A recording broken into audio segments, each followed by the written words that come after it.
Alarm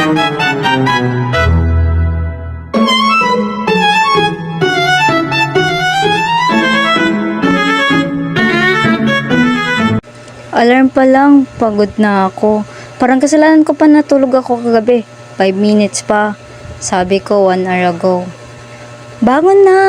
Self, hindi ka mayaman, kailangan mong gumalaw. Pero teka, bakit ang sarap ng kama ko ngayon? Ngayon lang ha? May plano pa talaga akong humiga ulit. Pero sabi ko sa sarili ko, gusto kong maging responsableng tao kaya bumangon na ako. Pagkatapos, nagdasal na ako, sabi ko, Lord, salamat sa bagong araw. Pero pwede po bang mamaya na lang akong gumising? Bigyan niyo po ako ng lakas at konting push. Amen. Ayan na, bangon na, para ganahan, sayaw muna. Workout bago workout, warm up ng kaluluwa. Pag may music, automatic sumasayaw kahit wala sa plano. Ligpit higuan muna tayo, kasi kahit magulo buhay ko, dapat kama ko maligpit.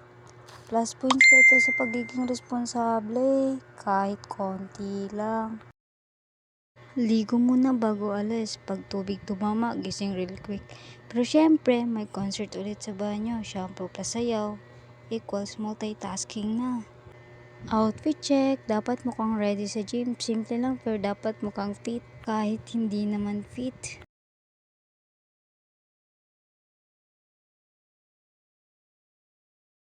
Silip sa salamin. Okay mukhang malakas.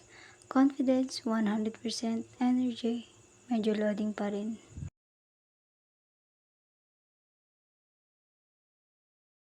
Warm up muna tayo kasi hindi tayo pwedeng diretso bida. Baka diretso at injury. Dahan-dahan lang. Gisingin muna ang katawan. Hindi biglain, hindi pa naman deadline eh.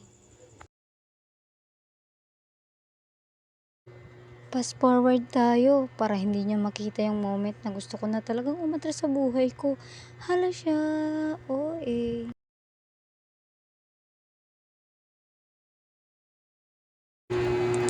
Hydrate muna kasi kahit strong ka, pag dehydrated ka, wala ka rin.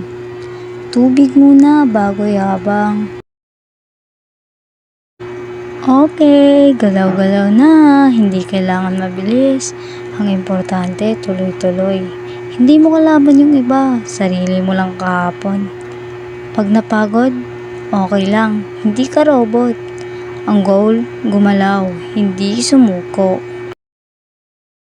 Okay, ito na, galaw-galaw na tayo. Hindi na pwede yung puro plano, kailangan may actual na nangyari. Unang galaw pa lang, ramdam mo na agad eh. Yung katawan mo parang nagtatanong, sure ka ba talaga dito? Dahan-dahan lang, hindi ito paunahan. Hindi kailangan mabilis, hindi kailangan perfect. Ang importante, gumagalaw ka. Alam mo yung feeling na gusto mo nang tumigil.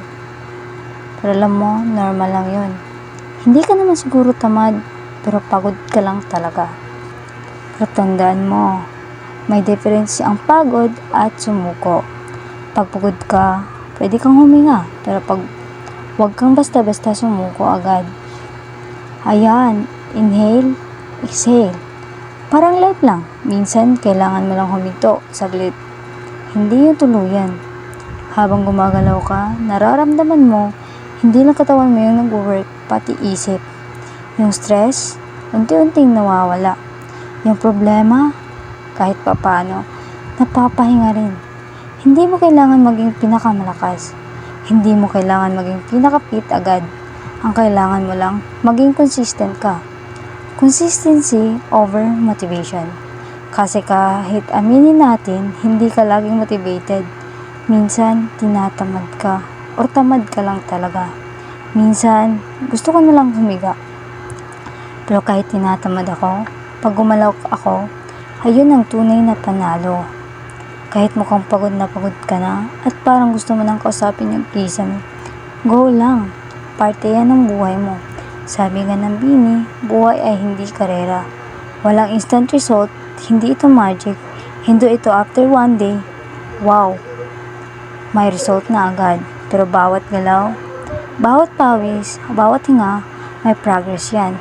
Kahit hindi mo nakikita, alam mo yung pinakamahalaga, Yung hindi ka sumuko sa sarili mo. Kasi kahit madaling mag-excuse, madaling sabihin bukas na lang.